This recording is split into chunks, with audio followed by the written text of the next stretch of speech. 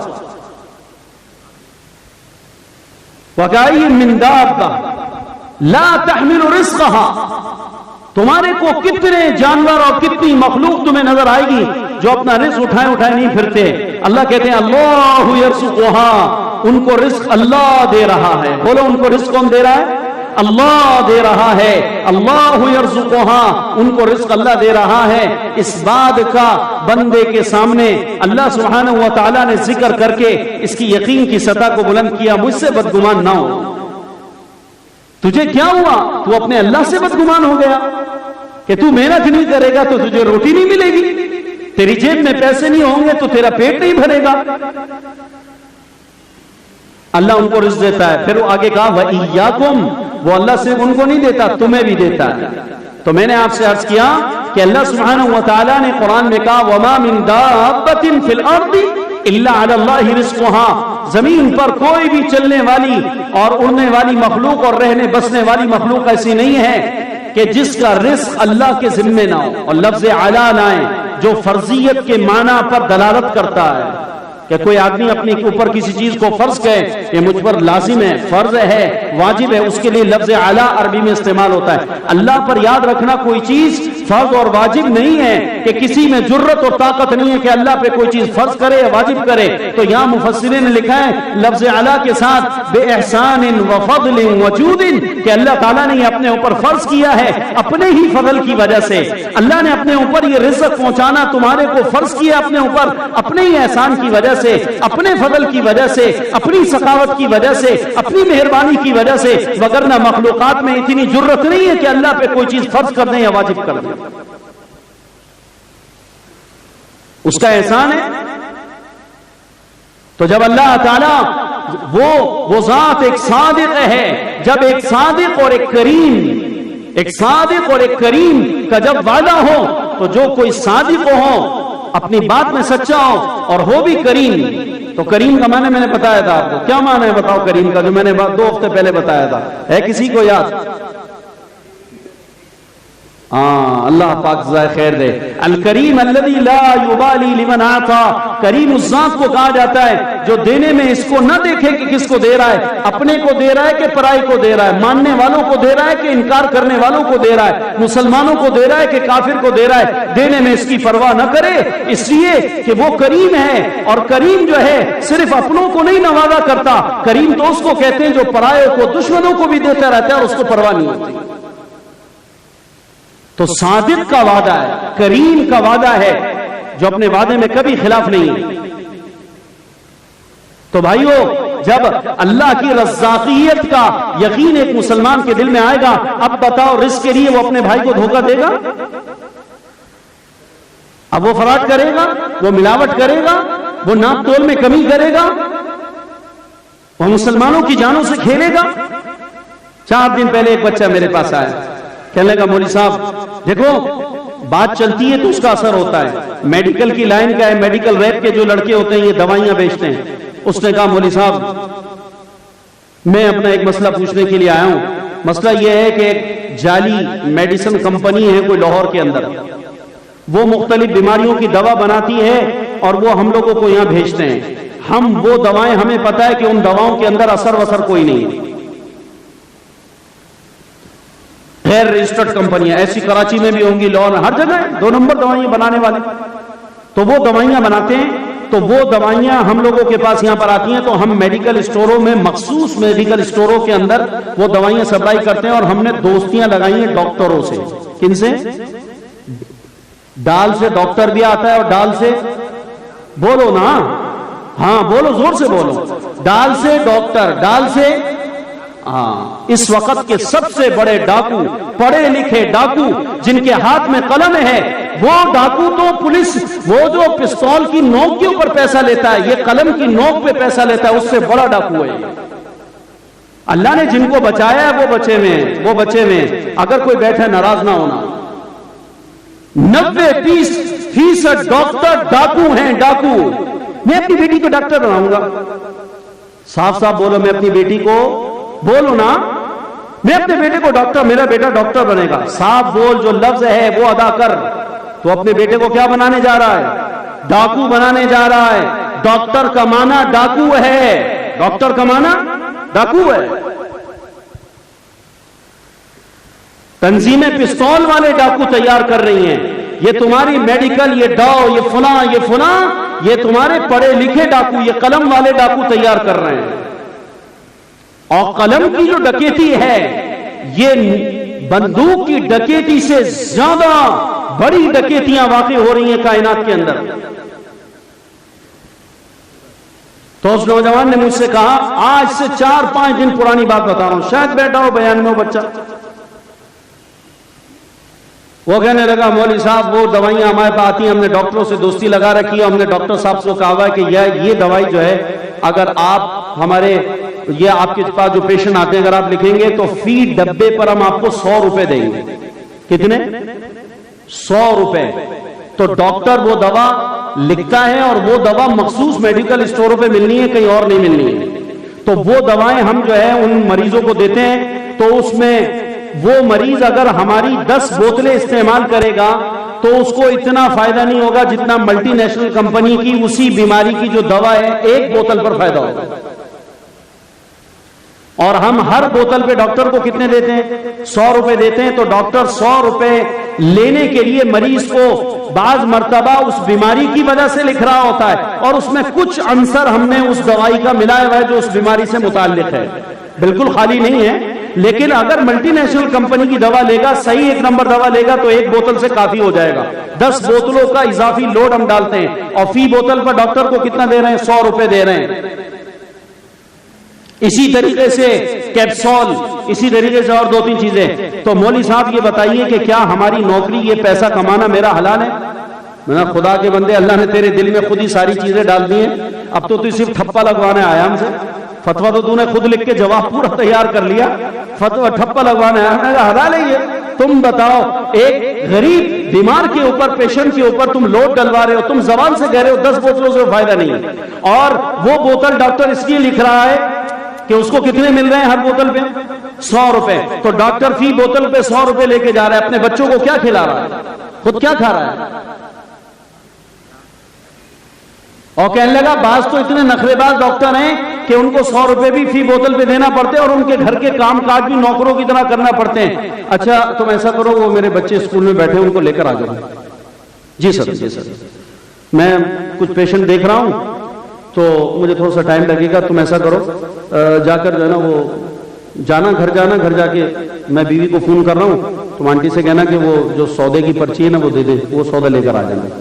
چل میرا بھائی، وہ کہہ رہا ہے نوکری بھی الگ کرنا پڑتی ہے، نوکری بھی، فری کے غلام مل گئے، فری کے نوکر مل گئے۔ تو جب ڈاکٹر کا یقین بگڑے گا تو مریض پر ہلاکت آئے گی۔ جب ڈاکٹر کا یقین بگڑے گا تو میڈیکل اسٹور کا جو کام ہے وہ حلال رزق ہے، اس کے حلال کے اندر وہ ڈاکٹر مل کر اس کی روزی کو حرام کروائے گا۔ تو اب مجھ سے کہنے لگا مولوی صاحب میں کیا کروں، میری تو شادی ہونے والی ہے، مجھے تو اسی نوکری کی بنیاد پر چھوکری ملی تھی، اب میں نوکری چھوڑ دوں گا تو لڑکی بھی جاتی ہے ہاتھ سے، کیا کروں؟ روٹی بھی گئی اور بوٹی بھی گئی۔ ہاں بھائی، روٹی گئی بوٹی گئی، اب کیا کروں میں نے کہا پھر کیا، تیرے اندر کا تھوڑا اس کو جھانکا، اس نے کہا میرے میں تو ہمت نہیں ہے میں فوری نوکری چھوڑ دوں اس کی۔ تو میں نے کہا چل پھر ہمارے استاد مولانا یوسف ودھیانوی شہید اسلام رحمہ اللہ کے فتوے پر عمل کر لے کہ نوکری تلاش کر، اور اس طرح تلاش کر جیسے کہ بے روزگار کرتا ہے، جب تک نہ ملے کرتا رہے، اور کوشش کر کہ اس دھندے کے اندر کچھ کمی کر، ڈاکٹر کے ریٹ ہلکے کر، 100 روپے سے 25 روپے پہ آ جا، 75 روپے کا اس کو بھی لاس دے اور اپنے آپ کو بھی دے، کچھ ہلکا کر مسئلے کو، اور جو ہے نوکری تلاش کر، جیسی ہی مل جائے چھوڑ دے۔ اس نے کہا ورنہ تو میری تو لڑکی بھی ہاتھ سے جاتی ہے، میری تو شادی کی تاریخ طے ہے، سب کچھ طے ہے۔ اب لڑکی والوں نے بیچاروں نے اس کے حلال روزگار دیکھ کر شادی کی ہے، بچی کو دیا ہے، اور جناب لو بھائی ان کو کیا پتا کہ ہمارا داماد اندر سے کیا کالے دھندے چلا رہا ہے۔ وما من دابۃ فی الارض الا علی اللہ رزقها۔ یہ دیکھو یہ ہمارا دور ہے، اور چلو صحابہ کے دور میں لے جاتا ہوں آپ کو میں۔ آپ لوگوں کے پاس سننے کے لیے وقت نہیں، ورنہ میں چاہتا ہوں 2 گھنٹے بیان کرتا ہوں، یقین کریں۔ لوگ بیزار ہو جاتے ہیں کہ یار پہلے سے آ جاؤ، وقت پہ نماز ہو، نماز لیٹ ہونا پھر اچھا نہیں ہے، پھر اس کو ہم پہ بھی بوجھ پڑتا ہے، پبلک پہ بھی۔ آپ لوگ جلدی آؤ تو پھر میں آتا ہوں، چکر لگایا، دیکھا، میں نے کہا یار 2 4 15 20 25 جلدی سے آ جائیں تو کچھ باتیں، کچھ ہمیں بھی فائدہ ہوتا ہے، آپ کی برکت سے سچے مجھے فائدہ ہوتا ہے۔ میں تو اس مجلس کے انوارات اور اس کی جو ہے نا پیٹرول کی جو تاثیر ہے نا، وہ 1 ہفتے تک محسوس کرتا ہوں اپنے اندر، جو آپ لوگوں سے تھوڑی سی مذاکرہ ہو جاتا ہے، بیٹھ کر بات چیت ہو جاتی ہے۔ ورنہ آج کل کہاں دین کی بات کا ماحول اور رواج ہی نہیں ہے۔ اب جب ہم جمعہ پڑھا کے جائیں گے سارا ہفتہ دھندوں میں لگے ہوئے، یہ کام وہ کام وہ کام، یہ کام وہ لاؤ یہ لاؤ یہ لاؤ، یہ لا کے دو وہ لا کے دو، یہ لا کے دو وہ لا کے دو، یہ لا کے دو وہ لا کے دو، بس یہی چل رہا ہوتا ہے سارا۔ ٹھیک ہے وہ بھی ہماری ذمہ داری ہے، اس کا اجر مل رہا ہے، لیکن اس لائن سے جو وعد و نصیحت ہے اور جو تذکیر ہے اور جو تبلیغ ہے اور جو دعوت ہے اور جو آپس میں اپنی بیماریوں کا مذاکرہ کر کر اس پر ندامت ہے، احساس ہے اور افسوس ہے اور شرمندگی ہے، اس پہ توبہ کے کچھ بول ہیں، کچھ دعا ہے، کچھ آنسو ہیں، وہ تو نہیں ملتے نا بابا، وہ تو انہی مجلسوں کی برکت ہے۔ تو اب صحابہ کے دور میں لے جاتا ہوں آپ کو کہ صحابہ کو اللہ کے رزاق ہونے پر کیسا یقین تھا۔ واہ واہ واہ واہ۔ ابو موسیٰ اشعری رضی اللہ تعالی عنہ، ان کا قبیلہ 2 قبیلے، قبیلہ شعرین کے مدینہ منورہ آئے، مسلمان ہو کر آئے، زاد راہ ختم، بھوک اور افلاس اور پیاس اور حالت غیر ہوئی بھی، مدینہ منورہ پہنچ گئے، آپس میں صلاح مشورہ کیا کہ ہم مسلمان ہو کر آئیں، مدینہ منورہ میں ہم اجنبی ہیں، بھوک نے ستایا ہوا ہے، چلو اپنا ایک قاصد نبی پاک صلی اللہ علیہ وسلم کی خدمت میں بھیجتے ہیں کہ یا رسول اللہ ہم اپنے قبیلے کو، اپنے علاقوں کو چھوڑ کر مسلمان ہو کر آئیں، اور ہمارا جو زاد راہ تھا وہ لے کے چلے تھے، وہ راستے میں ختم ہو گیا، اور بھوک اور افلاس کی وجہ سے ہماری حالت غیر ہو رہی ہے، ہمارے لیے کچھ روٹی کا، کچھ کھانے کا انتظام کیا جائے۔ آپ سخی ہیں، سخی کے یہاں سے انکار نہیں ہوتا۔ تو دونوں قبیلوں نے اپنا ایک نمائندہ بنا کر حضور کی خدمت میں بھیجا۔ اب وہ مسلمان حضور صلی اللہ علیہ وسلم سے ملنے کے لیے گیا، تو جب آقا نامدار کے در پر پہنچا، دولت قدا پہ پہنچا، اور آقا نامدار صلی اللہ علیہ وسلم کے گھر کے پاس پہنچا، تو گھر کے باہر کھڑا ہوا تھا کہ اندر سے آقا کے قرآن مجید کے تلاوت کرنے کی آواز آ رہی تھی۔ ہمارے گھر سے کس کی آواز آتی ہے؟ بولو، نبی کے گھر سے کس کی آواز آتی تھی؟ قرآن کی آواز آتی تھی۔ تو آپ صلی اللہ علیہ وسلم سورہ ہود تلاوت فرما رہے تھے، جس کی آیت میں آپ کے سامنے پڑھ رہا ہوں۔ یہ بڑی پیاری سورت ہے، حضور کو اس سورت سے بڑا شغف تھا۔ کیا کرے کہ ہمارے سامنے کہنے کو بہت کچھ ہے، لیکن وقت ہمیں اجازت نہیں دیتا۔ قرآن کے اندر تو اللہ نے علوم کو، خزانوں کو جمع کر دیا۔ تو اللہ کے پیارے نبی تلاوت کرتے کرتے وہ پہنچا، اور حضور صلی اللہ علیہ وسلم اس وقت یہ آیت پڑھ رہے تھے، بعد اعوذ باللہ من الشیطان الرجیم، وما من دابۃ فی الارض الا علی اللہ رزقها ویعلم مستقرها ومستودعها کل فی کتاب مبین۔ اللہ تعالیٰ فرماتے کوئی بھی زمین پر رہنے بسنے چلنے والی مخلوق ایسی نہیں جس کا رزق ہمارے ذمہ نہ ہو۔ اور صرف یہی نہیں کہا، بلکہ آگے وَيَعْلَمُ مُسْتَقَرَّهَا وَمُسْتَوْدَعَهَا وَيَعْلَمُ مُسْتَقَرَّهَا وَمُسْتَوْدَعَهَا كُلٌّ فِي كِتَابٍ مُبِينٍ۔ اللہ تعالیٰ کہتے ہیں وہ اگر کسی جگہ کو جا کر اپنا وطن اصلی بنا لیں اور کسی جگہ پر جا کر مستقل پڑاؤ ڈالیں، اور مستقل کسی جگہ پر جا کر رہنے کا ارادہ کر لیں تو ہم ان کے ان رہنے کی جگہوں کو بھی جانتے ہیں، اور جہاں عارضی طور پر پڑاؤ ڈالا ہے، جہاں عارضی طور کو اوپر ٹھکانہ کیا ہے، چند دن کے لیے کہیں گئے ہیں، ہم ان کی اس جگہوں کو بھی جانتے ہیں۔ یہ پکی کوئی جگہ بنا لیں، رزق وہاں بھی پہنچاتے ہیں، یہ عارضی طور پہ چند دن کے لیے کہیں چلے جائیں، رزق وہاں بھی ہم پہنچاتے ہیں۔ وَيَعْلَمُ مُسْتَقَرَّهَا وَمُسْتَوْدَعَهَا، رزق تمہارے پیچھے پیچھے آ رہا ہے۔ پاکستانی ہے، پاکستان میں رہتا ہے، وطن اقامت وطن اصلی اس کا یہ ہے، عمرہ کرنے کے لیے 15 دن مکہ چلا گیا، مدینہ 10 دن کے لیے چلا گیا، 5 دن کے لیے چلا گیا۔ اللہ کہتے ہیں وَيَعْلَمُ مُسْتَقَرَّهَا، یہ پاکستان میں کراچی میں جہاں رہتا ہے اس کے مستقل رہنے کے ٹھکانے کو بھی ہم جاتے ہیں۔ وَمُسْتَوْدَعَهَا، اور یہ ٹکٹ کٹا کر جو مکہ گیا ہے اور چند دنوں کے لیے گیا وہاں بھی ہم جانتے ہیں، جب یہ وہاں جاتا ہے ہم اس کا رزق اس کے پیچھے بھیج دیتے ہیں، اس کو لے کے جانا نہیں پڑتا یہاں سے، اور تو وہاں پہنچ، تیرا رزق وہاں پہنچے گا۔ ہم تبلیغ میں پھرتے ہیں، ہمارا وطن اصلی کراچی ہے، ہم چلے کے لیے نکلتے ہیں، ہم عشرے کے لیے جاتے ہیں، گاؤں گاؤں پھرتے ہیں، قریہ قریہ پھرتے ہیں، بستی بستی پھرتے ہیں۔ ہم اپنا راشن لے کر کراچی سے اپنے ساتھ نہیں جاتے، خدا کی قسم کوئی جماعت نہیں جاتی اپنا راشن اپنے ساتھ لے کر، لیکن جہاں جس گاؤں جس قریے جس بستی میں پہنچتے ہیں اللہ کہتے ہیں کہ تم کراچی میں مستقل قیام ہے، ہم تمہارے وہاں رہنے کی بھی جگہ کو جانتے ہیں، اور جو تم چلے میں نکل کر گاؤں گاؤں قریہ قریہ پھر کر میرے نام کی صدائیں لگاتے پھر رہے ہو، میرے محبوب کی سنتوں کو بیان کرتے پھر رہے ہو، تم جہاں جاتے ہو وہاں بھی ہم جانتے ہیں کہ تم کہاں جاؤ گے، تمہارا رزق ہم تمہارے پہنچنے سے پہلے وہاں پہنچا دیتے ہیں۔ امیر صاحب، وہ میں ساتھیوں کی دعوت کرنا چاہتا ہوں، جماعت پہنچی، گاؤں میں پہنچی ہے، دیکھو گاؤں میں آئی ہے۔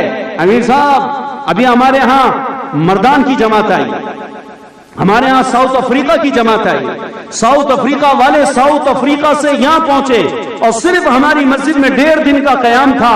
1.5 دن کے قیام کے اندر ہمارے ایک ساتھی نے ان کا ایسا زوردار اکرام کیا کہ کئی ہزاروں روپے ان کی اکرام کے اوپر خرچ کیے۔ وہ ابھی آئے نہیں تھے، اور ان کا اناج ان کے آنے سے پہلے وہ پتا چلا ان کو کہ جناب ہم نے کہا جی ہمارے کو بیرون کی جماعت چاہیے، مستورات کی جماعت کا انتظام ہوا۔ وہ بازار گئے، جا کر ڈرائی فروٹ خرید کر لے کر آئے، وہ بازار گئے وہاں سے تازہ فروٹ خرید کر لے کر آئے، وہ بازار گئے وہاں سے مچھلی خرید کے لے کر آئے، اور ابھی جماعت پہنچی نہیں ہے، جماعت کے پہنچنے سے پہلے ان کا کھانا پینا گھر میں جمع ہو گیا۔ وَيَعْلَمُ مُسْتَقَرَّهَا وَيَعْلَمُ مُسْتَقَرَّهَا وَمُسْتَوْدَعَهَا كُلٌّ فِي كِتَابٍ مُبِينٍ۔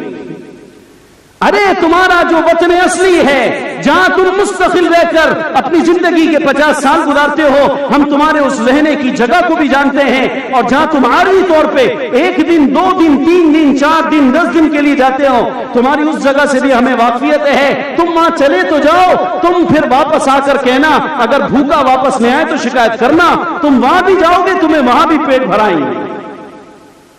تو جماعت ابھی پہنچی نہیں ہے، اور جماعت پہنچی ہے، جماعت پہنچنے کے ساتھ ہی وہ ساتھی آتا ہے اور کہتا ہے امیر صاحب میں آپ کی جماعت کی دعوت کرنا چاہتا ہوں، اور وہ دعوت کے لیے اپنے گھر سے اناج پکا کر کھلا کر لاتا ہے، حالانکہ یہ اناج اس نے 20 دن پہلے راشن مہینے کی پرچی پر اپنا ڈلوا لیا تھا۔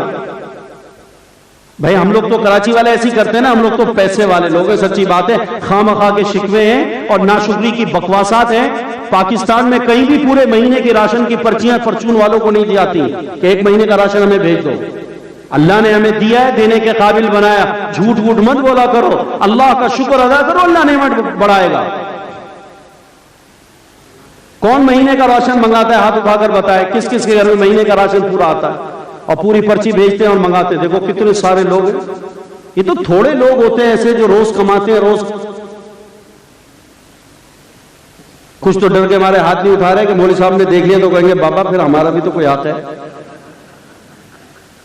اور نہیں بابا ہم آپ سے زیادہ مالدار ہیں اللہ کے فضل سے۔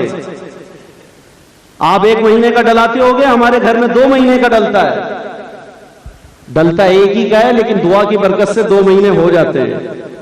وہ مجھ سے پوچھ لینا بعد میں آ کر کیسے 1 مہینے کا راشن 2 مہینے چلتا ہے، لیکن اس کی فیس ہوگی، ایسے نہیں بتاؤں گا فالتو میں۔ تو وہ آتا ہے اور آ کر یہ کہتا ہے امیر صاحب اب اس نے 20 دن پہلے راشن ڈلایا ہوا، اس کے گھر کے آٹے میں، اس کے گھر کی دال میں، اس کے گھر کے جناب تیل میں، اس کے گھر کے مسالوں میں، اس کے گھر کے گوشت میں، جماعت ابھی پہنچی نہیں ہے اس کے گھر پہ، اللہ نے پہلے وہ رزق اتروا دیا ہے، مہمان آئیں گے، جب وہ پہنچیں گے میں تیرے دل میں ڈالوں گا کہ ان کی دعوت کرنا، پھر اس گھر کے راشن سے ان کا پکا کر روٹی ان کو پہنچانا۔ تو مستودع کل فی کتاب مبین۔ اوہو، تو پیارے آقا یہ آیت تلاوت کر رہے تھے، پیارے نبی جی یہ تلاوت کر رہے تھے، وہ ابو موسیٰ اشعری کے قبیلے کا آدمی بھوک اور پیاس کا جو ہے وہ اپنی قوم کی نمائندگی کرتے ہوئے حضور کی خدمت میں آیا کہ جا کر کہیں جو کہا قبیلے والوں نے کہ یا رسول اللہ ہم تو لٹ پٹ کے آئے، مسلمان ہو کر آئے، ہمارا سب کچھ ختم ہو گیا ہے اور ہم بھوک سے، ہمارے لیے کھانے کا انتظام کریں۔ وہ جب اس نے آیت سنی، عرب تھا صحابیت کے درجے پہ، اس نے جب سنی آیت کہ اللہ کے نبی کہہ رہے ہیں قرآن میں، قرآن پڑھ کے سنا رہے ہیں اور کہہ رہے ہیں کہ جتنے بھی زمین پر لوگ بستے ہیں، جتنی مخلوقات ہیں، ان کا رزق کس کے ذمہ ہے؟ اللہ کے ذمہ ہے۔ تو اس نے کہا کہ جب سارے دابہ کا رزق اللہ کے ذمہ ہے تو ان دابہ میں یعنی اللہ کی مخلوقات کے اندر ہم بھی کوئی جانور سے کم تو نہیں ہے، ہمارا درجہ تو اللہ نے انسان بنایا ہے، ہم تو اللہ کہہ رہے ہیں کہ میں تو تمام جانوروں کے رزق کا ضامن ہوں، ذمہ دار ہوں، تو ہم تو انسان ہیں، ہماری روزی بھی اللہ کے ذمہ ہے، تو کیا ضرورت ہے محمد عربی سے سوال کرنے کی؟ کیا ضرورت ہے حضور کو کہنے کی؟ اللہ ہی انتظام کرے گا۔ یہ کہہ کر یہ اپنے آپ کو سمجھا کر وہ سائل حضور کو بتائے ہوئے باہر سے واپس چلا گیا اور قبیلے والوں کے پاس جا کر کہا کہ آپ کے لیے شاندار روٹی کا انتظام ہو چکا ہے اور ان قریب وہ روٹی انشاءاللہ پہنچ جائے گی۔ وہ یہ سمجھے اس کے جواب سے کہ اس نے حضور کو کہا ہوگا، تو آقا انعامدار تو فیاض اور اکرام کرنے والے تھے، تو آقا نے کہا ہوگا ہاں تم پہنچو، میں شاندار قسم کا کھانا پکوا کر ابھی تمہارے لیے قبیلے کے واسطے بھیجتا ہوں۔ وہ قبیلے والے اس کی گفتگو سے یہ سمجھے بس یہ ابھی بیٹھا ہی تھا کہ دروازے پر وہ جناب جہاں قبیلہ ٹھہرا ہوا تھا وہاں ان کے خیموں کے اندر دو آدمی آئے اور خوان اور دسترخوان اور جو بڑے بڑے تھال اور اس کے اندر عمدہ کھانا، اور کہا کہ یہ کھانا آپ لوگوں کی خدمت کے اندر ہدیے کے لیے بھیجا گیا ہے۔ انہوں نے کہا واہ واہ واہ واہ حضور کتنے پیارے انسان ہیں، ابھی ہمارا قاصد بول کر آیا اور آنن فانن اتنی ایمرجنسی، ایسی زبردست قسم کی دعوت کہ گویا کہ معلوم ہوتا ہے کہ ہم لوگوں کا اللہ کے پیارے نبی پر وحی کے ذریعے سے حضور صلی اللہ علیہ وسلم کو اطلاع ہو گئی تھی اور آپ نے پہلے سے سارا انتظام کر کے رکھ لیا تھا، حضور کو بتا دیا گیا تھا، اللہ کے پاس کی طرف سے جبرائیل آئے تھے کہ دیکھو قبیلہ آ رہا ہے، مسلمان ہو کر آ رہا ہے اور بھوک اور پیاس میں ہوگا اور اس کا قاصد آئے گا، آپ پہلے سے ساری تیاری کر رکھ لیں۔ یہ تو سارے انتظامات پہلے کی معلومات کے معلوم ہو رہے ہیں، اور جناب کھایا خوب کھایا، اتنا کھایا کھا کے سیر ہو گئے، اور ایسا لذیذ کھانا کہ قبیلہ اشعریین والوں نے آج تک زندگی میں کبھی اتنا لذیذ کھانا نہیں کھایا۔ کھانا ختم ہونے کا نام ہی نہ لے، تو انہوں نے کھانے کے بعد کہا اگلے وقت رکھنا یہ مناسب نہیں ہے، کیا خبر کہ مسلمانوں کی وہ پیارے آقا کی خود کیا کیفیت ہو، تو یہ بچا ہوا کھانا حضور کی خدمت میں واپس کروا دیتے ہیں تاکہ آپ صلی اللہ علیہ وسلم دوسرے فقراء میں تقسیم کر دیں اور شکریہ بھی ادا کرتے ہیں۔ تو پورا قبیلہ آ گیا اور آ کر کھانا لے کر آئے اور کہا یا رسول اللہ آپ کا بہت بہت شکریہ، اللہ آپ کو جزائے خیر دے کہ آپ نے بڑا عمدہ اکرام کیا اور بڑا تواضع فرمائی اور بہت بہترین قسم کا کھانا ہمارے کے پاس بھیجا۔ یا رسول اللہ یہ کھانا ہمارے سے زیادہ ہو گیا، ہم نے کہا آپ دوسرے فقراء میں تقسیم کر دیں، اسی یہ لے کر آگے۔ تو آپ صلی اللہ علیہ وسلم حیران، حضور صلی اللہ علیہ وسلم حیران، حضور نے فرمایا میں نے تو کوئی کھانا نہیں بھیجا۔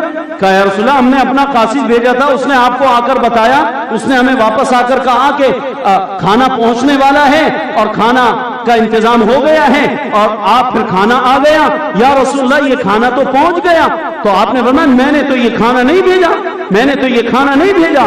تو پیارے آقا صلی اللہ علیہ وسلم نے جب انکار فرمایا تو اس آدمی نے سارا واقعہ سنا دیا۔ پھر قبیلے کے سامنے کہا تم نے مجھے قاصد بنا کر بھیجا تھا، یا رسول اللہ میں آپ کے پاس آیا، آپ یہ آیت پڑھ رہے تھے، اس آیت کو سن کر میری ہمت ہوئی آپ سے کہنے کی کہ اللہ کہہ رہے ہیں ساری مخلوق کا رزق میرے ذمہ ہے۔ تو میں نے کہا جب اللہ نے ساری مخلوق کا ذمہ لیا، ہمارا ذمہ کیوں اللہ کو نہیں ہوگا؟ تو میں واپس چلا گیا۔ اللہ کے نبی نے فرمایا ہاں ہاں یہ وہ رزق ہے جو اللہ نے غیب سے تم لوگوں کے لیے بھیجا تھا۔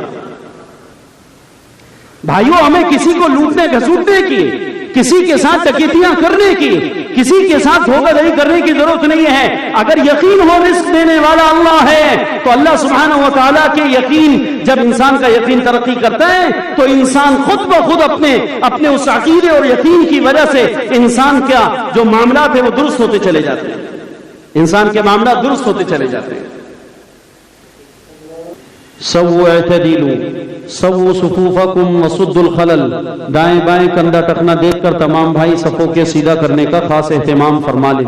صفوں کا سیدھا کرنا یہ اقامت صلاۃ کا ذریعہ ہے۔ صفیں سیدھی ہوں گی، اللہ ہمارے قلوب کو مجتمع فرمائے گا۔ اقامت کے وقت میں، صفیں بنتے وقت میں اللہ اپنے بندوں کے لیے آسمان کے دعاؤں والے دروازے کھول دیتا ہے، اور جس وقت میں اقامت ہو رہی ہوتی ہے، صفیں بن رہی ہوتی ہیں، آسمانوں کے دروازے مسلمانوں کے لیے کھول دیے جاتے ہیں، اور اس وقت میں کی جانے والی دعائیں براہ راست عرش پر پہنچتی ہیں۔ اللہ اپنے بندوں کی دعاؤں کو قبول فرماتا ہے، اس لیے ایسے موقع پر دعاؤں میں لگنا بہت ضروری ہے۔ اللہ ہم سب کو دارین کی عافیتیں نصیب فرمائے، سلامتیاں نصیب فرمائے، حفاظتیں نصیب فرمائے، ایمان پر خاتمہ بالخیر عطا فرمائے، حلال پاکیزہ روزیاں نصیب فرمائے، ہر قسم کی بیماریوں سے اللہ تعالی ہم سب کی حفاظت فرمائے۔